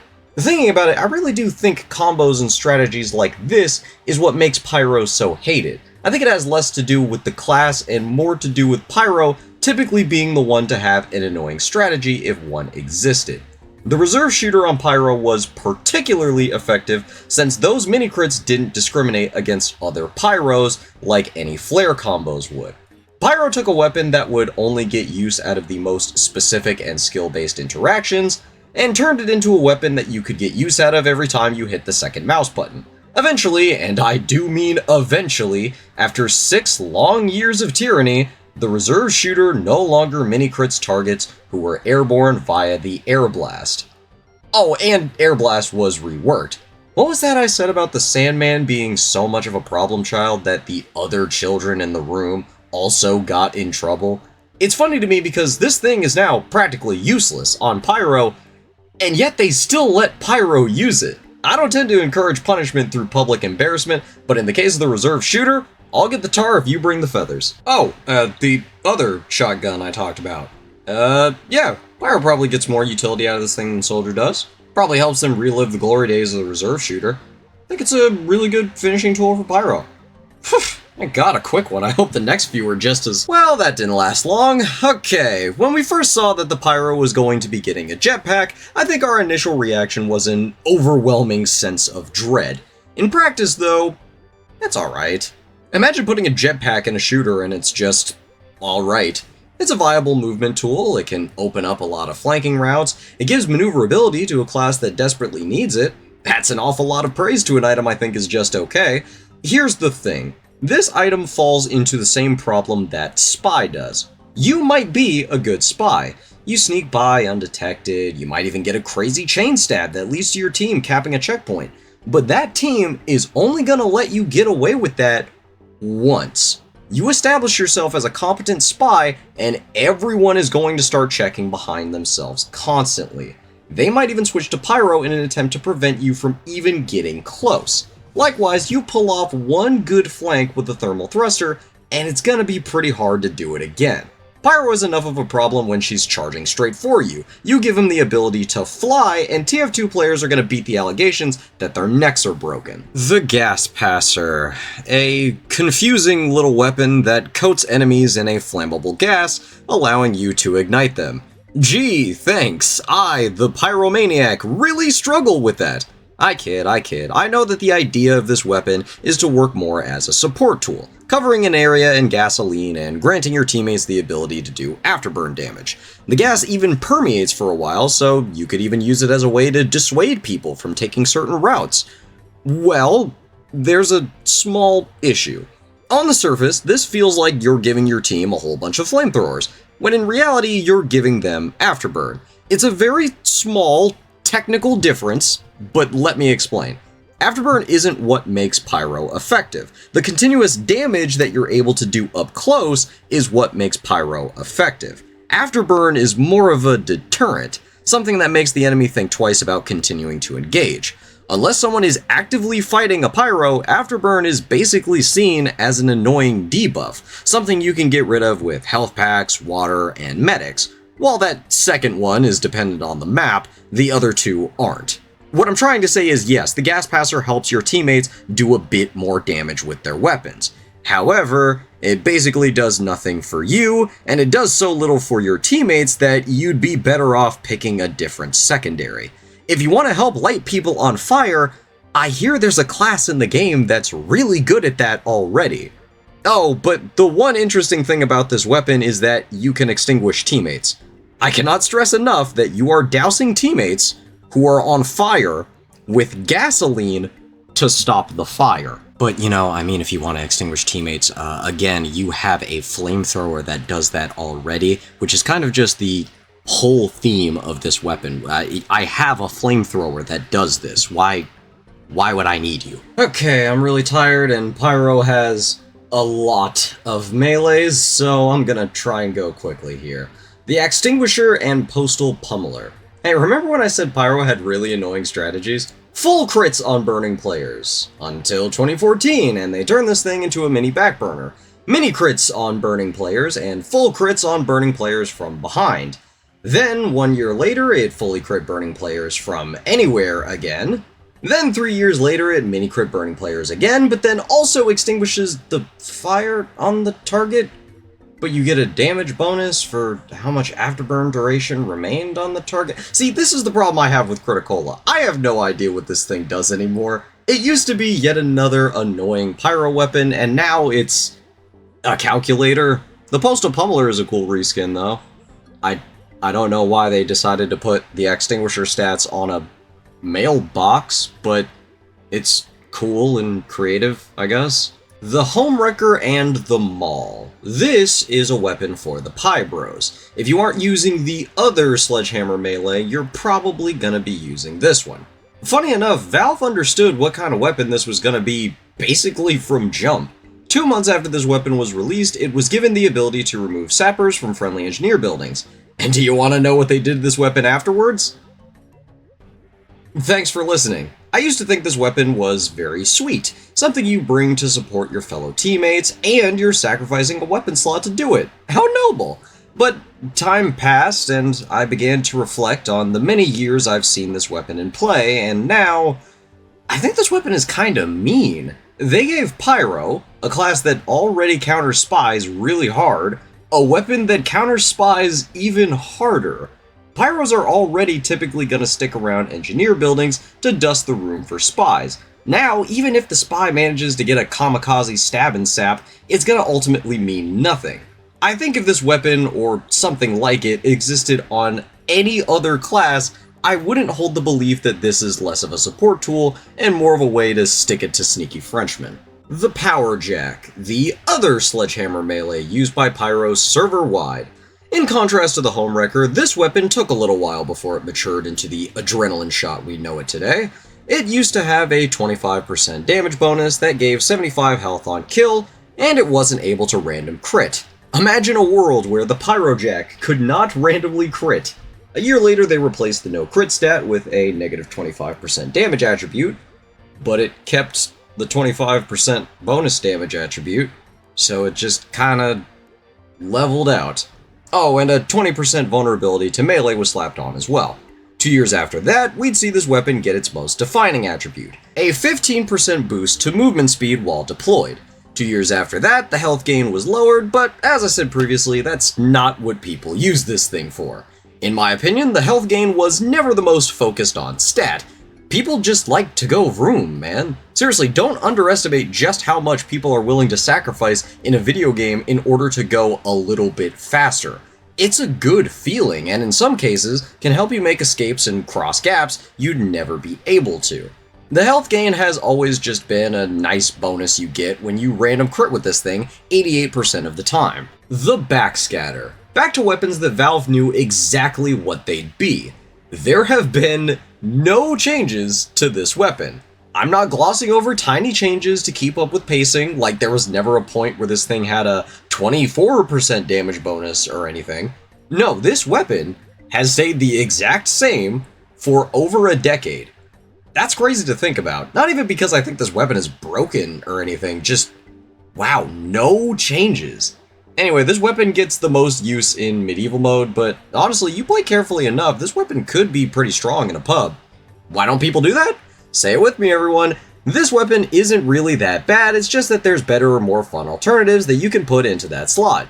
You recited that whole thing perfectly with me, right? The Sharpened Volcano Fragment. Another weapon that never received any balance changes, and I really think it should have. A melee weapon that lights people on fire. Hey, you know what else lights people on fire? At melee range? Without a damage penalty? You want me to talk about this thing, don't you? You'd like that, wouldn't you? You'd like hearing me talk about how this weapon's name is really punny, or how it's cute that the only downside this thing has is that it's not visible to everyone else, because it is. Not seeing a giant lollipop is a downside as far as I'm concerned. Oh, you just love it if I talked about the cool taunt, wouldn't you? Well, I'm not doing it. Wait, shit! The Neon Annihilator. This weapon has always had an incredibly niche use. Even after they gave this thing the ability to remove sappers to coax people into using it more, I think this thing is forever doomed to be a funny meme weapon. And there's nothing wrong with that. You need weapons like that to keep the game fun and interesting. And because of that, I love this weapon, and the land sharks who use it. While TF2 maps may be drier than the Saharan Desert when it comes to places with water, don't limit yourself to just any puddle you can find to get use out of this thing. Get a friend, have them throw piss or other bodily fluids. Hell, even get some use out of the gas pass. Wait, the gas passer doesn't count as getting a player wet? But it can put out fire. The gas passer is so fucking lame, dude. Remember when I said some weapons are just destined to be meme weapons? The Hot Hand! One of the 3 new pyro weapons in the Jungle Inferno update. I think a lot of people were underwhelmed by this melee at first, and hey, I get it. On the surface, it really doesn't look that great, even for a funny haha dumb weapon. But gamers, I'd like to remind you, it makes you go zoom. We are willing to do anything to make us go zoom. My advice? Use this thing as a reverse disciplinary action. Smack a target and run circles around them. If you're losing the fight, backhand your target and sprint out of there before they have a chance to regain their composure. Just because it's a meme doesn't mean you can't get utility out of this thing. Work with the hot hand that you're given. And finally, the third degree. A weapon most infamously known for its lack of a downside. And that's about the most interesting thing you can say about it. I take it back, actually. Check this out. Yeah, now that's sick. Oh, right, the weapon. In very, very, very specific circumstances, sure, you could get a med pick with this weapon, but if the person being healed doesn't manage to kill the Pyro charging at them with their melee, they didn't deserve to get healed in the first place. Because really, that's all this weapon does. It's just a fuck you specifically to medics who have to sit in the resupply waiting room while their previous patient is probably still alive on the front lines. The person getting healed is most likely gonna outlive whatever shenanigans the Pyro tries to do afterwards. So when you hear people talk about how this weapon doesn't have a downside, don't mistake it for them calling this weapon good. Think of it more as someone pointing out that there's a massive zit on that guy's forehead over there. No more reskin talk. No more reskin talk. No more reskin talk. No more reskin. Huh? Oh, hey, let's get started. The lock and load. From formidable to forgettable. Back in my day, I have got to stop saying that. I'm reminding myself of my own mortality. This weapon used to be the Demo Man's direct hit, sporting a 20% damage bonus, its downsides being half clip size and delicate projectiles. You had to hit your target directly, otherwise your pipes would just break on any other surface. No explosion, no knockback, nothing, unless you hit a direct pill. Now, something that's always confused me is the pure hatred that people held towards this thing. This weapon is a crutch for Demo Man who can't hit pipes, but shouldn't it be the other way around? You need to be able to hit pipes to get any use out of this weapon. And if the bonus damage is what people were upset about, then why doesn't the direct hit catch any strays? The direct hit did even more than the lock and load did, and still does now. Soldier's clip size remains the same, hell it even lets him mini-crit airborne targets. The lock and load was literally just a direct hit, but catered towards Demo Man.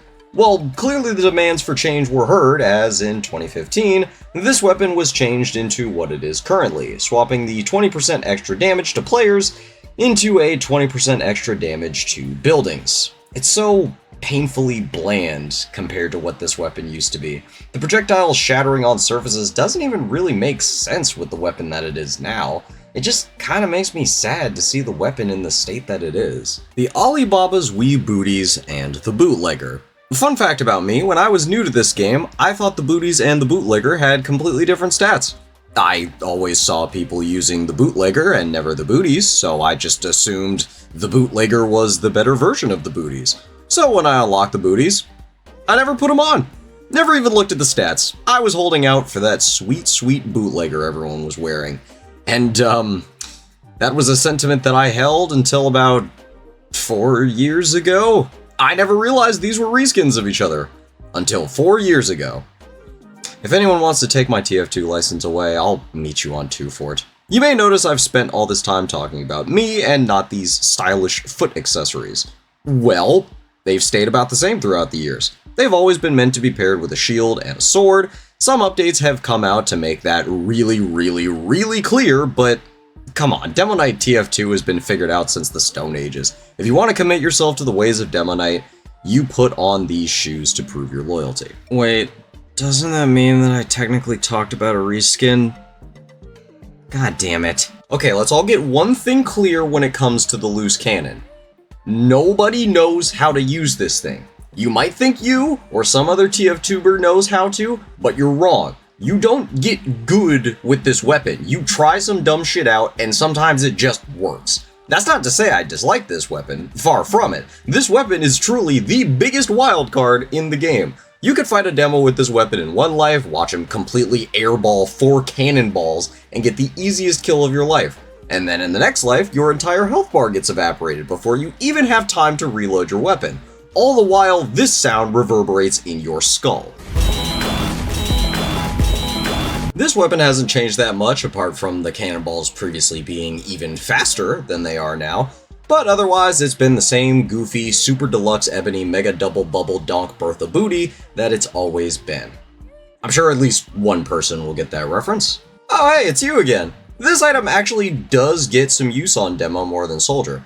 Whether that be to pair with a sticky jumper to infiltrate the enemy spawn and be friendly, or to pair it with a regular sticky launcher and turn yourself into an artillery strike. Mostly on upward. If you know, you know.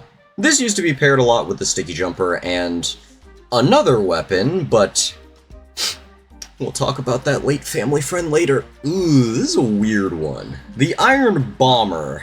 I feel like most people see this as just a weird little grenade launcher that's so bland and uninteresting that they'd rather just use stock. Allow me to give my perspective. When this weapon was first released in 2014, my opinions weren't too far off from the majority. It didn't seem bad, but just kind of boring. It didn't do anything too crazy or too different. And then a game came out that would later ruin my life in more ways than one.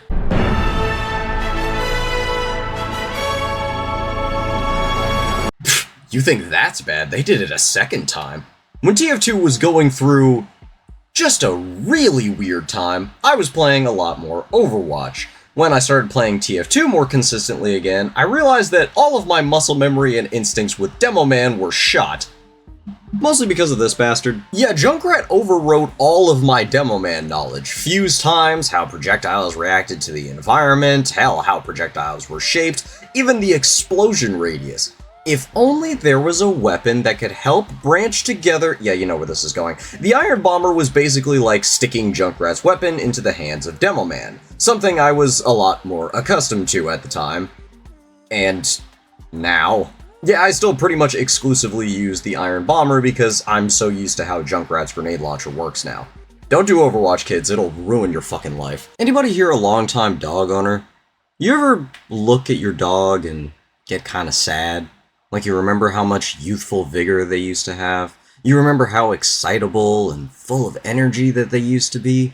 And you still love them, of course you do, you'll always love them, but you wish that you could go back just a few years to really treasure those moments with them while they still had them. Holy shit, that got really sad. Sorry, I was gonna say that's how I feel about the Charging Targe. Wow, that got sad! Why did you let me go on that long? If you want a good light novel to read before bed, look no further than the Charging Targe patch notes. It's gone through a lot of number tweaks and changes over the years, but there's one change I'd like to focus on in this discussion. Complete Afterburn immunity. For that stat alone, this was the only shield I ever used. I didn't need to do the fancy twists and turns that those Tide Turner demos were doing. Forget maneuverability, give me survivability— wait, Miss Pauling, no, don't do this to me, please. You can't do this to me. The same update where you gave invincibility to the Flog. They tried to make up for it by letting you get rid of debuffs by charging, but it just isn't the same. This is still a decent, really reliable shield, but man, I just can't stop myself from thinking about what this used to be. Hey, Tide Turner, about what I said before, maybe I was a bit rash. Look, things between me and the Charging Targe are different now. I just don't think we have that spark. Actually, the problem is that there are sparks, and they hurt me now, and I don't like that. What I'm trying to say is, maybe you and I could chop a couple heads together sometime and— Miss Pauling, you ruin everything. Alright, so for a long time the Tide Turner was the cooler, more reckless version of the Charging Targe. Not as much resistance, but way more maneuverability. However, there was one thing the two shields had in common: the ability to fully crit while at the end of your charge. It felt really good to get the timing down for both, but because of the Tide Turner's complete turning control, it was a lot more popular than the Charging Targe. Sure, the Charging Targe could get crits too, if your target stayed in a straight line, but the Tide Turner could do it around corners, over hills, hell, in a complete circle.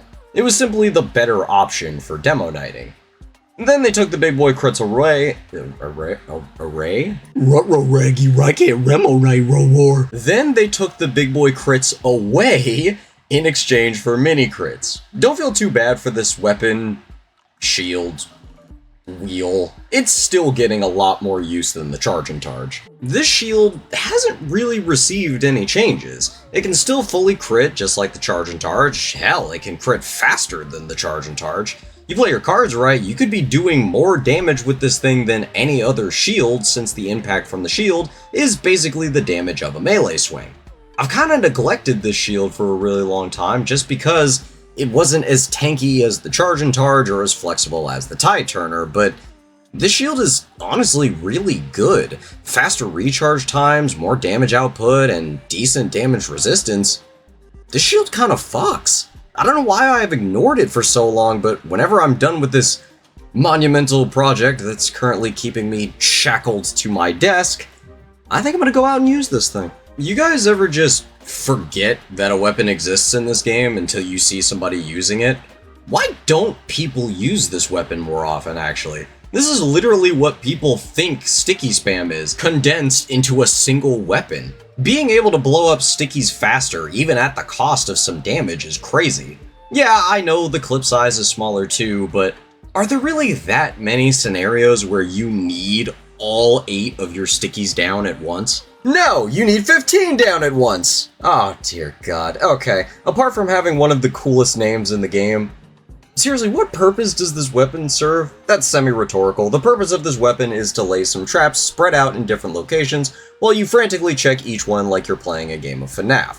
Here's my problems with that. Firstly, a lot of maps really don't have that many different attacking routes to get the full value out of setting up multiple traps with this thing. The second problem I have is that even in the perfect situation where you have a team making a coordinated triple route push, was it worth just sitting there for 10 minutes with a detonator behind your back waiting for it to happen? I know this is a very subjective stance, and I'm sure I just don't have the patience for a weapon like this, so I'll try and be nice. If you want an offensive tool, use the Quickie Bomb Launcher. It's good for sticky snipes and quickly killing a target that's trying to escape. If you want an all-rounder, use the regular Sticky Bomb Launcher. And if you want a pure defensive tool, use the Scottish Resistance. Take what I said about the rocket jumper and slap it on this thing.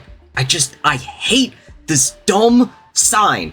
Actually, I can elaborate a little further. So, I may not be able to rocket jump, but I can sticky jump just fine. I think there's some debate on how strong this thing really is when compared to the rocket jumper. See, the rocket jumper replaces a primary, the sticky jumper replaces a secondary. Flying into enemy lines without damaging yourself, with a whole-ass grenade launcher of your choosing? Yeah, I don't know, I think it's got a lot scarier potential than the rocket jumper. I feel like some other weapons are supposed to be here too. Oh well, the Eyelander, the signature Demo Man unlockable. When you picture the Black Scottish Cyclops, you know exactly what's in his hand. Booze. But the other hand probably has this big-ass sword. This thing was actually able to random crit once. For a whole day. And that's it. Yeah, that's the only targeted change that the Eyelander has ever gotten. Isn't that amazing? This is your most reliable Demo Knight melee. It encourages an aggressive, snowball-heavy playstyle. Nobody takes the Drunken Swordsman seriously until you notice his eye is glowing a lot brighter than usual, he's tanking shots and running faster than a scout. Oh hey, you again. So yeah, I see more Demo Man use this thing than I do soldiers, and I'm not really sure why that is. You'd think it'd be the other way around. Like I've said before, soldier melees are more for utility than they are for combat, and this melee weapon specifically has a downside that really discourages you going out there and swinging this thing. I guess demos that aren't being Demo Knights use this thing to cap objectives quicker?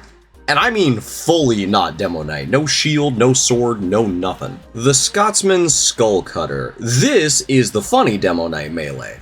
See, it doesn't stay funny if your target actually lets you get a kill though, and you will get a kill because not only can this thing random crit, it will random crit. Oh my god! Holy shit! Oh my god, dude. Before Smithmas of 2014, the speed penalty carried over to your entire kit. But nowadays, demos are smart enough to charge in with their grenade launchers, only to switch to this literal double-edged sword. The weapon that nobody can pronounce. I'm reliably told that it's pronounced Claymore, despite none of the vowels or consonants supporting that fact. Tell you what, this weapon has a bit of a troubled past, so I'll change my pronunciation of the Claymore accordingly to the tragedy it has faced. Did you know that the Claymore was able to random crit once? That's right, for a whole day, it happened twice. Anyway, setting aside that callback, the Claymore used to be the weapon for demo knighting, granting you not only a longer charge time, but 25% of your charge on kill. Then Tough Break did what Tough Break does and turned the Cluckin' Bell into a crappier version of the half Zatoichi, granting a measly 25 health on kill. The Claptrap also lost its increased charge time stat and had you take 15% more damage when it was active. Who was gonna risk getting such a small amount of health at the risk of taking 15% more damage? The Zatoichi has the chance to overheal you from the amount of health it gives back with no risk of you taking extra damage. And the one thing that might convince you to use the Clandestine Mori, that being the extended charge duration, was removed. This was such a negatively received change that just 2 years later, it would effectively be reversed, removing the 25 health gain on kill and restoring the increased charge duration. However, one stat remained, the 15% damage vulnerability. Because of that, this sword doesn't tend to be present as much as it used to be. As a Demo Knight, you're already going to be soaking up a lot of damage. Even with a shield to help counterbalance the damage vulnerability, it's just not too worth it to use the clammy hands much anymore. We gather here today to mourn the loss of a dearly beloved friend. He was stupid and reckless and really unprofessional, but that's what we loved about him. And I'd like to think that he went out doing what he loved best. Filling out a joke. Did you know that this was able to random crit once? That's right, for exactly 1 day. Comedy might come in threes, but this weapon is no comedy. At least, not anymore. This weapon, well, it did about what you'd expect a German hand grenade to do when you smack someone in the face with it. Don't misunderstand, the reason I mourn this weapon isn't because it used to be great and now it's terrible.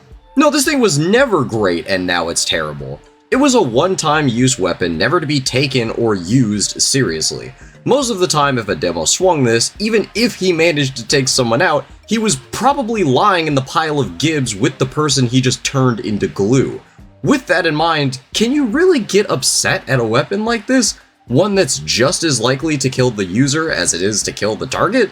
One that you could only use once until you either died or limped all the way back to the resupply closet?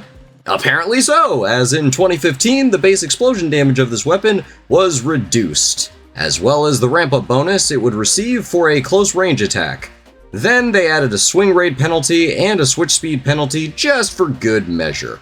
We talk about weapons with no downsides. How about a weapon with no upsides? This poor potato masher is a mortal shell of its former glory. Not even capable of getting a funny cheap kill anymore. I feel like we've had a lot of downer patch notes, ones that completely ruin a weapon and turn it into something worse than what it was. Well, let's try to counteract that with the Persian Persuader. You guys ever stop to think about that name? Like, I know, it's something we've all just gotten used to, like your eternal reward. That's not even a name, that's a sentence from a movie. Anyway, the Persian Persuader. While y'all chew on that, I'll read the old stats. So, pre-Tough Break, this sword was a way to give Demo Knights some survivability. How to do that? By turning bullets into morphine. All ammo packs that you pick up would count as health packs. As such, there was very little incentive to bring, you know, a gun, since you wouldn't really be able to refill it. Effectively doubling the amount of health pickups on every map you go to was a pretty interesting idea, and one that paired well with Demo Knight. So what did Tough Break do? Made the sword work even better with Demo Knight. Yes, in one of Tough Break's uncharacteristic moments, it decided to be generous. Instead of ammo packs refilling your health, they'd now refill your charge meter. Not only that, you'd also get charged whenever you hit someone with this sword. I I can't believe it. Tough Break actually made a weapon more fun. Sure, they added a penalty to how much primary and secondary ammo you can have with this equipped, but nobody was bringing weapons with this thing anyway. It was more of a formality stat than anything. This sword tickles a part of my brain that certain roguelikes do. What I mean is, you're given a stat that you're constantly thinking about and want to get the most use out of. You always want to be swinging at things. You always want to be scooping up ammo packs whenever you can.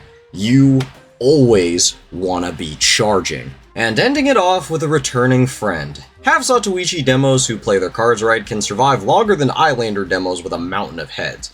Again, it's possible that you can straight up give yourself overheal from the amount of health you receive from kills. And that whole honor bound stat doesn't mean much if you decide it's the only weapon you're gonna bring anyway. This is a solid option for demo nighting on maps like King of the Hill, where you're constantly going to get people flooding towards you. Whew!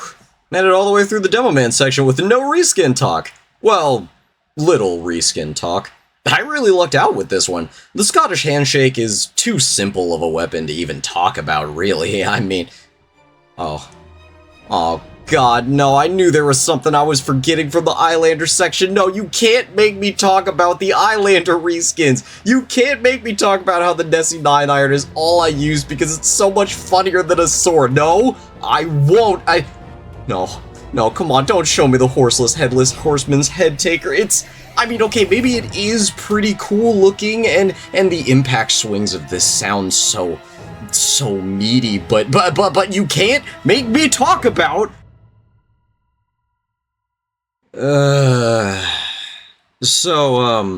real talk. I had planned to just make this video in one big shot. Release it all as one big project and, I don't know, probably go comatose for a few weeks afterwards, but as you can tell by the length of this video and my descent into madness and probably overall tiredness in my voice, I bit off a lot more than I could chew. I really didn't want to split this video up, but I think I'm gonna have to. Thanks for being patient with me while I was making this. I hope you can continue to be patient with me when I come back to finish this. And genuinely, thank you so much for the support and feedback and massive amount of just views from the last video. Now, if you'll excuse me, I'm gonna take a nap on a pile of weapon reskins. I'll see you all again soon enough.